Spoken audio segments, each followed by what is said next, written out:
Hello viewers, I am Deepti. On your repeated demand, today I am going to make rough marks distribution for ICSE Class 10 History Civics paper number 1.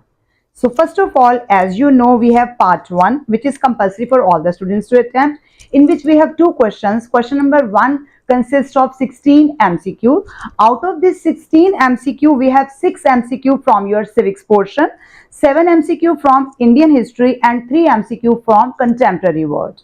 Next, coming to second question, which consists 7 2-marker question. 7 2-marker question. Out of these 7 questions, we have 1 or 2 questions from civics, 3 from contemporary world and 2 or 3 questions from Indian history. आप समझ गए होंगे कि अगर civics से एक question cover किया गया तो Indian history से 3 क्वेश्चन कवर किए जाएंगे, अगर सिविक्स से 2 क्वेश्चन कवर किए गए तो फिर इंडियन हिस्ट्री से भी 2 ही क्वेश्चन कवर किए जाएंगे, क्योंकि 3 हमारे ज्यादातर कंटेम्प्रेरी वर्ड्स के देखे जा रहे हैं, या इसमें एक आध क्वेश्चन ऊपर नीचे भी हो सकता है.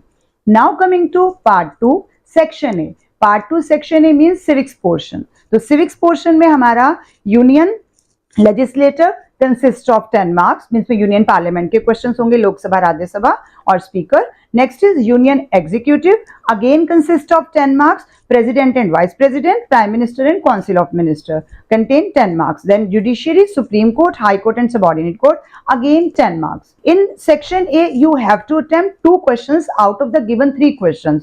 तो आप पार्लियामेंट मतलब आप लेजिस्लेचर, एग्जीक्यूटिव और जुडिशरी में से कोई 2 टॉपिक्स बहुत अच्छे से अगर कवर कर लेंगे तो आप इसमें पार्ट 2 में सेक्शन ए में तो बहुत अच्छा कर लेंगे. हाँ, पार्ट 1 के लिए यानी कंपल्सरी सेक्शन के लिए तो आपको पूरा पढ़ना ही पड़ेगा, लेकिन लॉन्ग आंसर्स के लिए जहां तक मैं बात कर रही हूं तो if you have done union parliament, union executive and Indian judiciary, अगर आप इन तीनों को देखेंगे तो इनमें से कोई 2 topics you should cover in detail and other you can cover in brief for part 1.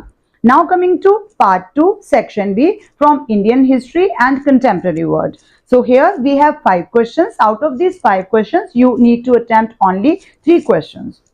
First is from Indian national movement, जिसमें फर्स्ट क्वेश्चन हमारा 1857 से ही देखा जाता है, question number 3 which generally contains 10 marks. लेकिन हम इसमें जरूरी नहीं मान के चल सकते क्योंकि ये 10 मार्क्स हमारे पूरे यूनिट के हैं. Indian national movement from 1857 to 1917 era का ये पूरे 10 मार्क्स कंसिस्ट करता है, जिसमें से अगर फर्स्ट वॉर ऑफ इंडिपेंडेंस लिया गया तो आपका एक और क्वेश्चन यानी कि क्वेश्चन नंबर 3 है तो क्वेश्चन नंबर 4 आपका growth of nationalism, first phase of Indian national movement, second phase of Indian national movement and Muslim league. तो इनमें से भी 10 मार्क्स का क्वेश्चन आपके लिए कवर किया जाता है.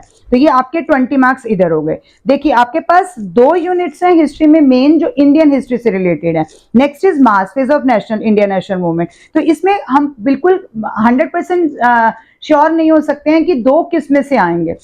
अगर आपके फर्स्ट यूनिट में से आ गए 20 मार्क्स तो आपका mass phase of Indian national movement में से फिर 10 मार्क्स का बचेगा, यानी Mahatma Gandhi and national movement, quit India movement, forward bloc and INA, independence and partition of India. तो इनको मिक्स किया जाता है और इनका 10 मार्क्स का क्वेश्चन होता है. नहीं तो इसमें से 2 होंगे तो ऊपर वाले में से 1 माना जाएगा, यानी टोटल आपको यहां से 3 क्वेश्चंस पेपर में मिलने वाले हैं इंडियन हिस्ट्री से. And what about those remaining 2 questions, they will be covered from contemporary world. तो कंटेम्प्रेरी वर्ल्ड में first world war, rise of dictatorship and second world war. This whole unit contain 10 mark and then united nation, major agencies of united nation and non alignment movement, this whole unit contains 10 marks. तो अब आपको समझ में आ गया होगा 1857 में से अगर एक पूरा क्वेश्चन होता है जो कि जनरली क्वेश्चन नंबर 3 वहीं से कवर किया जाता है, तो if it is covered from 1857 then second question means question number 4 in part 2 यानी सेक्शन बी में question number 4 growth of nationalism first phase, second phase and Muslim league से 10 marks का कवर किया जाएगा. एंड देन मास फेज से आपका 10 marks का question cover किया जाएगा. अगर उधर से नहीं लिया गया तो फिर यहां से 2 क्वेश्चन मास फेज से होंगे, उधर से 1 होगा. इसमें कुछ फिक्स नहीं है, हम स्पेसिफिक पेपर के एनालिसिस के अकॉर्डिंगली कर सकते हैं कि उधर 2 है और इधर 1 क्वेश्चन है. नेक्स्ट कंटेम्प्रेरी वर्ड के आपके पास 2 क्वेश्चन है. Now you know you have to attempt only 3 questions. तो अगर आप कंटेम्प्रेरी वर्ड और 1857 अच्छे से कर लेते हो और आप पूरा इंडियन हिस्ट्री नहीं करना चाहते हो तो सेक्शन बी के लिए आप कर सकते हो ये भी, लेकिन शॉर्ट आंसर के लिए कंपल्सरी सेक्शन के लिए पार्ट 1 के लिए तो आपको बाकी बुक का पढ़ना ही पड़ेगा.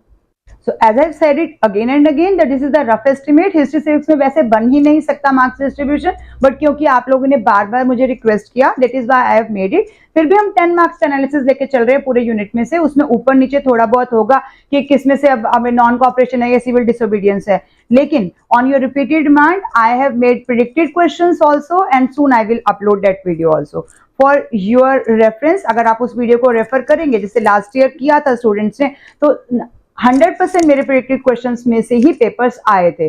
अब इस साल का मैं कुछ कह नहीं सकती और स्टिल मैंने बहुत हार्ड वर्क करके एनालिसिस किया है and I will soon upload that video also. Till then goodbye. Thank you for watching till then. Keep watching, sharing and subscribe to my channel and please don't forget to press the bell icon.